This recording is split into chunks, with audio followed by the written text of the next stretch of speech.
Alors, on va corriger maintenant les deux constructions. Je vais vous montrer comment il fallait faire pour les construire correctement. Donc, tout d'abord, vous aviez un triangle ABC isocèle en A, tel que AB égale 5 et BC égale 4. Alors, la première chose que je veux m'assurer, j'ai fait exprès de ne pas le dire, c'est de voir si vous vous rappelez un petit peu la consigne que je vous avais donnée avant les vacances, c'est-à-dire de faire une figure à main levée. Donc je suis sûr qu'il y a quelques élèves qui sont en train de sourire ou de se mordre les lèvres et de se dire « mince, j'ai oublié de faire la figure à main levée ». Rappelez-vous, lorsque la figure à main levée n'est pas donnée, vous devez absolument la faire, et même si on ne vous la demande pas. Donc je vais vous expliquer pourquoi. Vous allez faire des figures qui vont être de plus en plus compliquées à faire et il faut prendre ce réflexe. Si vous n'avez pas fait votre figure à main levée, ça veut dire que vous n'avez pas encore ce réflexe. Donc vraiment, pensez-y. Je vais la faire sur le côté. Donc un triangle isocèle, donc je fais à peu près, donc à vue d'œil, un triangle isocèle. Il est isocèle en A, donc moi je prends l'habitude de mettre le A en haut. Et de suite, je code. Une figure à main levée, ça veut dire que je vais y mettre mes trois sommets pour un triangle. Ensuite, je vais coder ici, comme j'ai fait, et je vais y mettre les longueurs. AB égale 5 cm, BC égale 4 cm. Et donc ici, j'ai aussi 5, mais le codage fait que je ne suis pas obligé de l'écrire. Alors, pour faire ça, je vais commencer.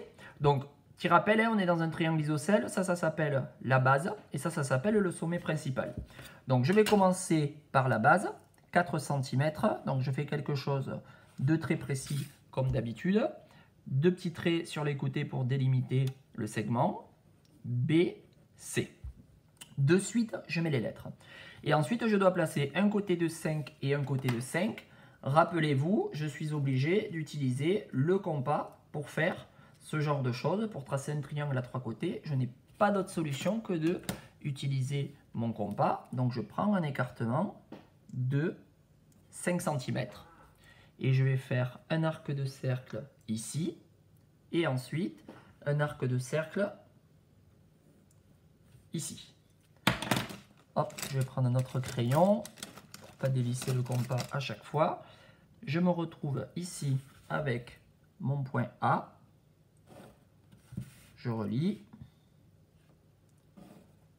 Hop, je place mes longueurs, 4 cm, 5 cm et je code. Et voilà mon triangle. Alors peut-être certains élèves n'ont pas la figure dans le même sens que moi. Si votre figure en fait, quand vous la tournez, donne la même chose, c'est bon. Si vous avez un côté de 5, un côté de 5, un côté de 4 et que c'est bien A qui est à l'extrémité des deux côtés de 5, c'est que c'est bon. Comme d'habitude, si vous hésitez, si vous ne savez pas si vous avez juste, vous pouvez m'envoyer en photo ce que vous avez fait. Et à distance, bien entendu, je validerai ou pas. Alors, ensuite, vous aviez un triangle JKL, rectangle en L, tel que JK égale 6,3 et JL égale 4,7. J'avais inversé dans la première version, je suis désolé, je m'étais trompé. J'avais fait un switch et effectivement, le triangle était impossible à construire avec les données dans l'autre sens. Donc, figure à main levée, JKL rectangle en L, donc je trace à main levée un triangle rectangle, j'oublie pas le codage. Et là aussi, de suite, je vérifie si j'ai bien mis le point L au niveau de l'angle droit. Donc là pareil, je suis sûr que j'ai des élèves qui sont en train de sourire parce qu'ils se disent qu'ils ont mis le J ici ou alors le K ici. Alors j'ai des élèves aussi qui ont dû tracer dans la figure à main levée peut-être un triangle comme ça. Ça c'est pas bon pour un triangle, c'est un triangle rectangle, donc à main levée on fait quelque chose qui ressemble à un triangle rectangle. Une fois qu'on a placé le L, je peux placer le J et le K où je veux. Donc moi je vais placer le J ici et le K ici. Et je n'oublie pas de placer mes longueurs, 4,7 et 6,3.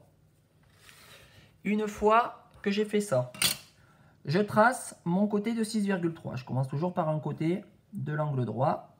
Hop, par mon côté de 4,7, excusez-moi. Hop. Et je place 4,7 cm. Ensuite, si on essaye de placer le 6,3, on va être un petit peu bloqué parce qu'on ne sait pas vraiment dans quelle direction on doit partir ici. Donc, ce n'est pas ce côté de 6,3 que l'on va faire d'abord, mais d'abord, on va tracer la perpendiculaire pour représenter. Alors, mon équerre n'est pas très précise. Hop, on va tracer la perpendiculaire, mais je ne connais pas cette longueur ici. Donc, pour l'instant, ici, je prolonge sans forcément m'embêter sur la longueur. Et c'est là que je dois me rappeler de ce que j'ai fait avant les vacances. Je dois prendre 6,3 ici. Alors, je ne fais pas de l'à peu près. De l'à peu près, ça voudrait dire que je fais 6,3 à peu près comme ça, là. En maths, on ne fait pas d'à peu près. On va utiliser le compas. C'est-à-dire, on va prendre les 6,3 d'écartement. Et là, on va faire avec un arc de cercle.